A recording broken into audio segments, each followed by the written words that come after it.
भाईजान, फैक्ट्री तो मैं आपके कहने पे लगा लूं, पर शायद बिकेगी कैसे?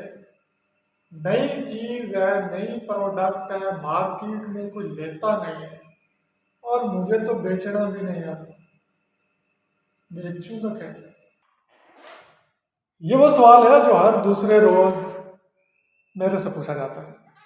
आपके जहन में भी ये सवाल आता होगा कि भाई, प्रोडक्ट तो हम बना लेंगे लेकिन बिकेगी कहाँ, हमसे खरीदेगा कौन, कैसे बेचेंगे, कहाँ बेचेंगे? नई प्रोडक्ट है। अगर आपके जहन में कुछ ऐसे सवालात हैं, आप अपनी प्रोडक्ट नहीं बनाना चाहते हैं या पहले से सेल्स में हैं, आज का वीडियो स्पेशली आपके लिए है, क्योंकि इस वीडियो को देखने के बाद यकीनन आप अगर पहले से सेल्समैन हैं तो आपकी सेल्स में इजाफा होने वाला है बेतहाशा। और अगर आप नए बंदे हैं, नई प्रोडक्ट बनाई है, अभी मार्केट में जाना चाह रहे हैं, शुरू कर रहे हैं, तो आपकी प्रोडक्ट बिकेगी नहीं, बहुत बिकेगी। मैं हूं वकास, आप देख रहे हैं बिजनेस स्कूल यूट्यूब चैनल। आज जिस चीज़ के बारे में हम बात करने जा रहे हैं जो कि आपकी सेल्स को बढ़ाएगा और जिसकी वजह से 99% दुकानदार आपकी प्रोडक्ट को कर देते हैं रिजेक्ट और आपको कर देते हैं दूर से सलाम, वो है ट्रस्ट। सबसे पहले और सबसे ज़रूरी चीज़ जो है मार्केट में, सेल्स में, वो है ट्रस्ट। अब ट्रस्ट क्या है और किस तरह से बनाना है? कोई वेलफेयर ट्रस्ट है या क्या है भाई? ये कोई वेलफेयर ट्रस्ट नहीं है, ये आपका ट्रस्ट है, आपकी प्रोडक्ट का ट्रस्ट है जो दुकानदार के साथ बनना है। सवाल ये है कि ये ट्रस्ट बनेगा कैसे? 3 पॉइंट्स आपके साथ आज मैं शेयर करने जा रहा हूँ। इन 3 पॉइंट्स पे जो बंदा अमल कर लेगा, मैं लिख के देता हूँ भाई, उसकी प्रोडक्ट बिकेगी ही बिकेगी। कोई बंदा उसके प्रोडक्ट को रिजेक्ट नहीं करेगा। अगर उसके बाद भी रिजेक्ट हो मेरे इस वीडियो पे अमल करने के बाद, तो प्रोडक्ट मेरे पास ले आइएगा, मैं बिकवा दूंगा। इतनी श्योरिटी काफ़ी है जी। तो ट्रस्ट बिल्ड करने के लिए हमें कुछ चीज़ें चाहिए होती हैं, कुछ चीज़ें नहीं चाहिए होती, कुछ पॉइंट्स पे हमें अमल करना होता है। 3 पॉइंट्स हैं, स्टेप बाय स्टेप डिस्कस करेंगे। सबसे पहली जो चीज़ है वो है सेल्समैन अपीयरेंस, सेल्समैन की ज़ाहरी शक्लो शुबाहत। अब ये नहीं है कि आप कहें कि अब मैं तो जेम्स बॉन्ड को सेल्समैन रखूंगा, शाहरुख खान को सेल्समैन रखूंगा, ज़ाहरी तौर पे बड़ा खूबसूरत लगता है और लोग उसके फैन। ऐसा नहीं होता भाई। या तो आप सेल्समैन खुद होंगे या आप किसी बंदे को हायर कर लेंगे सेल्स के लिए। तो सेल्समैन अपीयरेंस बहुत मैटर रखती है, जिसमें सबसे पहले है सेल्समैन का ड्रेस। ठीक है जी। अब ड्रेस ये नहीं है कि वो टाई कोट पहने और जो बन के सूट कोट पहन के जेम्स बॉन्ड बन के जा रहा है और वहाँ पे जाके जनाब कह रहा है कि लो साबुन ले लो। ऐसा नहीं है। सेल्समैन की जो ज़ाहरी शक्ल शुबात है, जो उसका पहनना है, जो ओढ़ना है, वो जो भी पहना हो उसने, वो साफ सुथरा हो। अगर उसने शलवार कमीज पहनी हुई है तो भाई उसको अच्छे से साफ सुथरी हो, प्रेस की हुई हो, ताकि जो पहला इम्पैक्ट पड़े, दुकानदार उसको देखे और उसको लगे कि वाकई यार ये बंदा सेल्स का बंदा है। ये एवं ही उठ के नहीं आ गया कि सुता उठा है, वाल खिल रहे ने ते सेल्स करने के लिए निकल पड़ा। ऐसा नहीं करना भाई। अगर आप शेव बनाते हैं तो शेव अच्छे से बनी हो, दाढ़ी है तो दाढ़ी अच्छे से सुलझी हुई हो। आप जो भी कपड़े पहने हो, पुराने से पुराने कपड़े पहने हुए हैं लेकिन वो साफ सुथरे हों भाई, प्रेस किए हुए हों, और अगर हो सके तो थोड़ा सा परफ्यूम भी लगा लें। भाई प्रोफेशनल लगोगे, कर लोगे तो फायदे में रहोगे। मैं तो यही कह रहा हूँ कि कर लो, नहीं करोगे तो भाई अपना नुकसान है। Next step, smile. Smile is the key. मैं एक चीज़ कहता होता हूँ अपने ट्रेनिंग सेशंस में भी कि भाई स्माइल लाओ, कन्फ्यूजन भगाओ। जब भी हम दुकानदार के पास पहली दफ़ा जा रहे होते हैं, नई प्रोडक्ट होती है, तो हम दूर से ही डर रहे होते हैं। ये हकीकत है, मैं खुद भी सेल्स में निकला हुआ। तो पहले दिन बड़ा डर होता है यार, सेल्समैन से क्या, दुकानदार से क्या जाके कहूँगा, दुकानदार आगे से ये कहेगा, वो तो मुझे भगा देगा। तो हम डरते डरते उसके पास जाते हैं, अस्सलाम वालेकुम भाईजान, साबुन होंदा अपने को? नहीं भाई नहीं चलते। स्माइल, अस्सलाम वालेकुम, कैसे हैं भाई? ठीक है। अच्छा, और कैसे हैं सब? ठीक है यार, मैं ये प्रोडक्ट होती है हमारे पास, तो ये फ्ला इसकी चीज़ें हैं, वो हम आगे जाकर चीज़ें भी डिस्कस करेंगे। तो सबसे पहले स्माइल में बात हो रही है, तो फेस पे स्माइल होना बहुत ज़रूरी है। Smile is the key. Smile लाओ कन्फ्यूजन पूरा, स्माइल आएगी ना तो आप कॉन्फिडेंट लगोगे, और कॉन्फिडेंस सेल्स में सबसे इम्पोर्टेंट है। कॉन्फिडेंस लूज वन, ये सेल्स में नहीं पूरी ज़िंदगी में अहमियत रखता है। कॉन्फिडेंस लूज वन, खत्म। सो स्माइल। नंबर 3 है एनर्जी।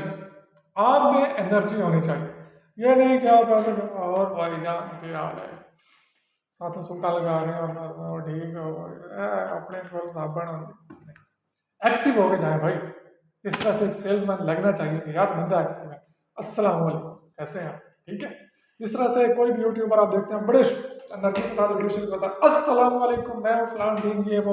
इसी तरह से भाई एनर्जी रख के जानी है, एनर्जी लेके जाएंगे तो दुकानदार इंप्रेस होता है और वो कहता है कि यार ये बंदा जो है ना ये वाकई सेल्समैन है और प्रोफेशनल बंदा है, ठीक है। तो अपीयरेंस में आपकी 3 चीज़ें सबसे पहले हो गई। सबसे पहले तो भाई ज़ाहरी अपीयरेंस, उसके बाद स्माइल आनी चाहिए, और उसके बाद आप एनर्जी होनी चाहिए। एनर्जी ये नहीं कि आपने जाके दुकानदार को उठा, मेरे जैसा दुकानदार हो और आप उसको उठा के दुकान से बाहर फेंक दें, ओए तो मेरी शय नहीं रखी चल पड़े, ऐसा नहीं। एनर्जी मतलब आपके एटीट्यूड में एनर्जी आनी चाहिए, मरे मरे नहीं होने चाहिए आप, ऐसे ऐसे करके आप न जा रहे हैं और भाई जान वो चरसी ना लग रहे हो आप, बल्कि आप एनर्जेटिक सेल्समैन लग रहे हो, तभी आपकी सेल्स बढ़ पाएंगी। तो ट्रस्ट जीतने के लिए सबसे पहले जो अपीयरेंस पे हमने बात की, और अपीयरेंस में भी हमने आगे 3 चीज़ें डिस्कस की, तो इन तीनों चीज़ों पे आपने गौर करना है और इन चीज़ों को बेहतर करना है। आपके प्रोडक्ट में सबसे पहली जान डल जाएगी, क्योंकि अभी प्रोडक्ट नहीं देखी उसने, प्रोडक्ट की क्वालिटी नहीं देखी, सबसे पहले दुकानदार ने आपको देखा है, और अगर आप भी उसको ट्रस्टवर्दी नहीं लग रहे, आप पिक्चर से लग रहे हो, टू बी ऑनेस्ट, जो कि हमारे मोस्टली सेल्समैन लग रहे होते हैं, तो आप पे कैसे ट्रस्ट करेगा और आपके प्रोडक्ट पे कैसे ट्रस्ट करेगा और कैसे यकीन करेगा कि आप प्रोडक्ट दे के फिर भागोगे नहीं। सो ट्रस्ट जीतने के लिए जो सबसे दूसरी चीज़ है, दूसरे नंबर पे इंपॉर्टेंट चीज़ है, वो है नॉलेज। Salesman knowledge. अब सेल्समैन आपको भी हो सकते हैं, कोई भी हो सकते हैं, उसके पास नॉलेज पूरा होना चाहिए। अब क्या सेल्समैन में MBBS ले हो भाई, अरे क्या बात कर रहा है, MBA बंदा सेल्समैन रख लो, जा मेरा साबुन बेच, क्या कैसे यार वीडियो बनाने तुम लोग आके बैठ जाते, यही सोच रहे हो, ऐसा नहीं है भाई। लेकिन जो प्रोडक्ट वो बेच रहा है उसका नॉलेज दुकानदार के पास होना ज़रूरी है, कि ये जो सोप, मैं सोप मेरे हाथ में है तो मैं इसी की एग्जांपल दूंगा, कुछ भी आप बेच रहे हैं, वॉलेट बेच रहे हैं, सोप बेच रहे हैं, बुक बेच रहे हैं, सोप की एग्जांपल दूंगा भाई, इसका नॉलेज होना चाहिए उसके पास पूरा, कि आया ये जो मैं सोप लेके जा रहा हूँ इसकी रिटेल कितनी है, ये होलसेल में कितने का है, इसकी क्वालिटी क्या क्या है, क्या ये सिर्फ नहाने के लिए है, क्या ये एंटी एक्नी है, क्या ये वाइटनिंग है, क्या क्या काम करेगा, क्या क्या काम नहीं करेगा, इसके क्या क्या फीचर्स एंड फंक्शंस हैं, प्रोडक्ट का नॉलेज पूरा होना चाहिए। भाई ये प्रोडक्ट जो है ये एंटी एक्नी है, आपके चेहरे पे जिस तरह के भी दाग धब्बे होंगे ये ख़त्म कर देगी, ये मेरी सेल्स कॉल है, ये मेरे प्रोडक्ट का नॉलेज है, और ऐसी क्वालिटी आपको मार्केट में कहीं भी नहीं मिलेगी। ये 100% हर्बल है और इसमें कोई आर्टिफिशियल कलर ऐड नहीं किया गया। अगर आपको ये चाहिए तो नीचे वेबसाइट आ रही है, उसके लिंक पे जाइए, जाके ये प्रोडक्ट ऑर्डर कीजिए, घर बैठे मंगवाइए और हर तरह की एक्नी और स्किन के प्रॉब्लम से छुटकारा पाइए। ये है प्रोडक्ट नॉलेज जो मुझे है और मैंने आपके साथ शेयर कर दिया।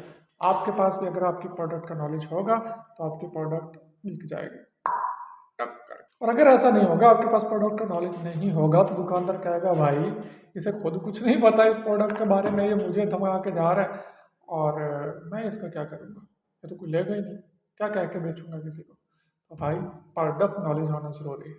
उसके बाद दूसरा नंबर पे नॉलेज में हम बात करें तो आपको मार्केट का नॉलेज होना ज़रूरी है। मार्केट नॉलेज क्या है भाई, आपको पता होना चाहिए कि किन दुकानों पे मैंने पहले प्रोडक्ट दे दी है, किन दुकानों पे इसका कंपेटिटर बैठा हुआ है, किन दुकानों पे इस प्रोडक्ट की सेल्स ऑलरेडी शुरू हो चुकी है, कि जिस मार्केट में आप जा रहे हैं वो मार्केट बेस्ड किस तरह की करती है।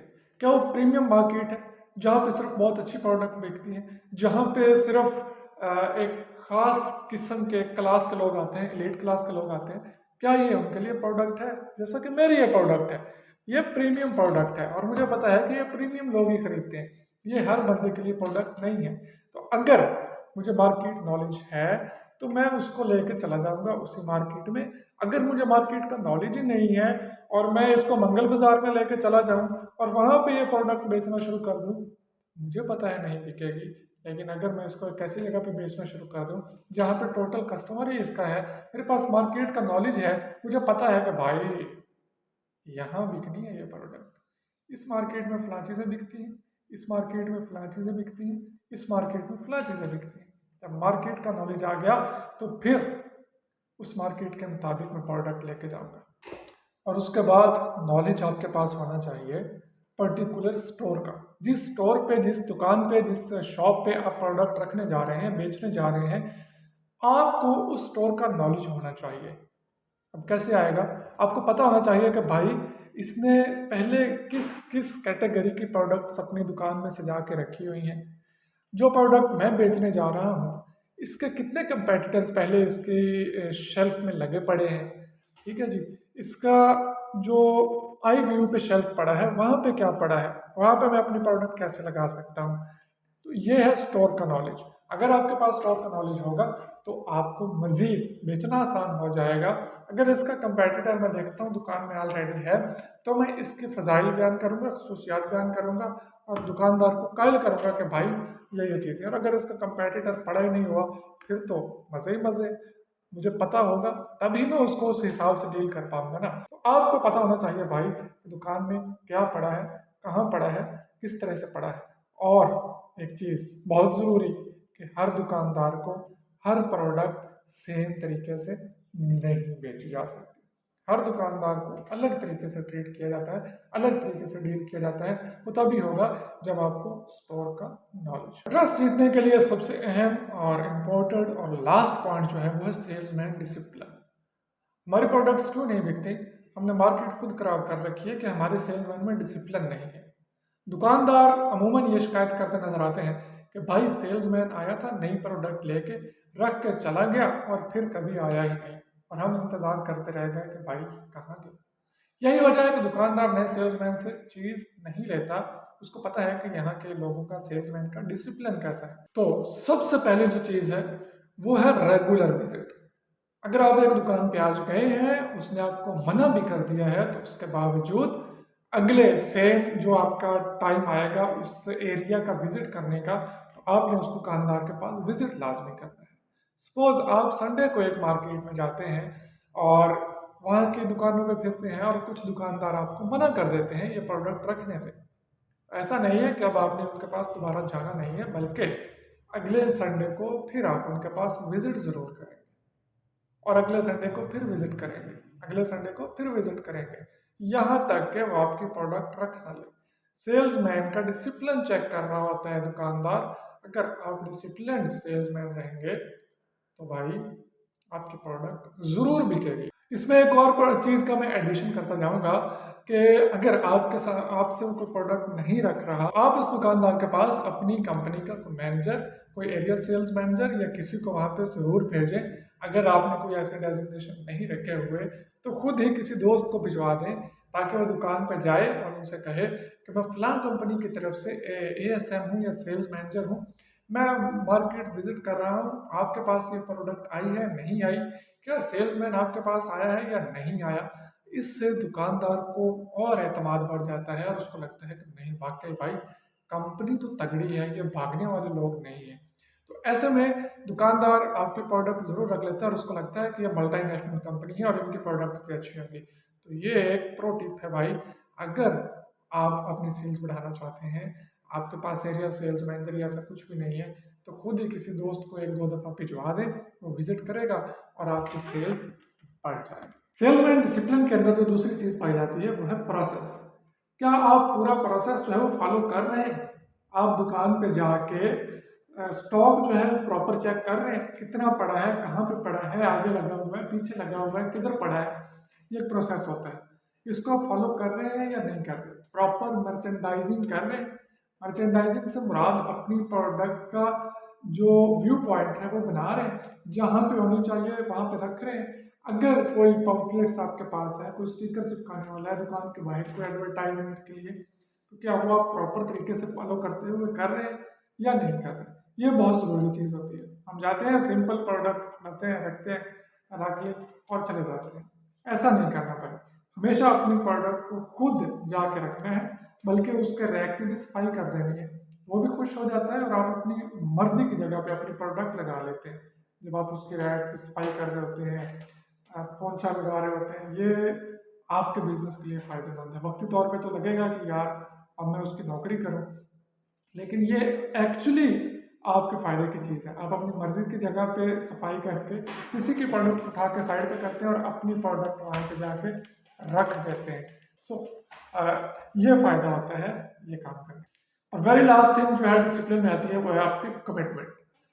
आप अपने काम के साथ कितने कमिटेड हैं, अपनी जॉब के साथ कितने कमिटेड हैं, जो आपकी प्रोडक्ट है उसके साथ कितने कमिटेड हैं। दुकानदार ये भी देखता है और ये दुकानदार देखे ना देखे आपके अपने लिए बहुत फ़ायदेमंद चीज़ है। अगर हम कमिटमेंट कर लेते हैं कि भाई ये प्रोडक्ट इस दुकान में लग कर रहेगी ही रहेगी, कुछ मर्जी हो जाए, सूरज इधर से उधर से निकल आए, लेकिन ये प्रोडक्ट तो यहाँ पे लगेगी एक ना एक दिन। ये दुकानदार मुझे उठा के दुकान पर से बाहर बेशक फेंक दे, लेकिन ये प्रोडक्ट तो यहाँ पे लगेगी ही लगेगी। इस बात पे कमिटमेंट कर लें तो प्रोडक्ट वहाँ पे एक ना एक दिन लग ही जाती है। ऐसा नहीं है कि आपने दुकानदार से झगड़ पड़ना, कहते रख या मेरी जिद है, ये चीज़ नहीं। हाँ, अपने इखलाक से, अपने सेल कॉल से जो है आप उसको इतना मुतासिर कर लें कि आपकी प्रोडक्ट वहाँ पे अपनी जगह बना लें। ठीक है, लड़ाई के बजाय दुकानदार से आपने एक अच्छा और लॉन्ग टर्म रिलेशन बनाना है। अगर दुकानदार से आपका रिलेशन बन गया तो समझें आप कुछ भी उसको बेचने जाएंगे तो बड़ी हंसी खुशी रख लेगा। अब रिलेशन बनना कैसे है, देखिए हमेशा दुकानदार अपनी खूबियाँ और अपनी आपकी प्रोडक्ट की अच्छाइयाँ नहीं बताएगा। कभी कभी वो आपको अपने दुख भी सुनाएगा कि यार इसमें ये मसला है, वो हो जाता है, इस तरह से हो जाता है। तो उसके मसाइल को सुने और उसको हल करने की कोशिश करें। आप उसके मसाइल को हल करते करते अपनी प्रोडक्ट को आसमान की बुलंदियों तक ले जाते हैं। उसको लगता है कि इससे ज़्यादा सिंसियर बंदा मेरा कोई है ही नहीं, तो यार मैं इसी के प्रोडक्ट क्यों ना रखूँ। अगर आप साबुन बेचते हैं और साबुन में फटने की शिकायत आती है, वो कहता है यार साबुन मेरे पास बहुत पड़े हैं लेकिन फटते हैं यार, मैं बड़ा परेशान हूँ, ग्राहक वापस ले आता है। तो यही तो मौका है आपको अपनी प्रोडक्ट वहाँ पर डिस्प्ले करने का। आप उसको कहें कि यार ये तो टेंशन ही कोई नहीं, ये साबुन रख यहाँ पे, फटेगा नहीं, मेरी गारंटी है। तो भाई दुकानदार की मसाइल सुनने से ही आपके प्रोडक्ट की सेल जो है वो बढ़ जाते हैं। अब अगर आप उसको सुनते नहीं हैं, सिर्फ अपनी ही सुनाए जाते हैं और बीन बजाए जाते हैं, तो फिर वो बीन किसी काम की नहीं रहती और दुकानदार आपसे प्रोडक्ट नहीं खरीदता। तो ये थे कुछ रूल्स सेल्स के, अगर आप इनको अपना लें, अपनी एक डायरी पे लिख लें, नोट कर लें, तो यकीनन आपकी सेल्स बढ़ जाएगी। आप 8 हफ्ते इस काम को अपना लें, मेरे बताए हुए तरीके पे अमल कर लें, आपको श्योरिटी देता हूँ 8वें हफ्ते आप एक अच्छे और खुशहाल सेल्समैन में शुमार किए जाएंगे। बेशक आप पहले से सेल्समैन हैं तो भी इन चीज़ों को अपनाइए, अगर नहीं है, बिल्कुल नई प्रोडक्ट है, नया ब्रांड है, तो मार्केट में इसको लेके आइए। इन तरीकों को अमल करते हुए यकीनन आप इससे बहुत फ़ायदा उठाएंगे।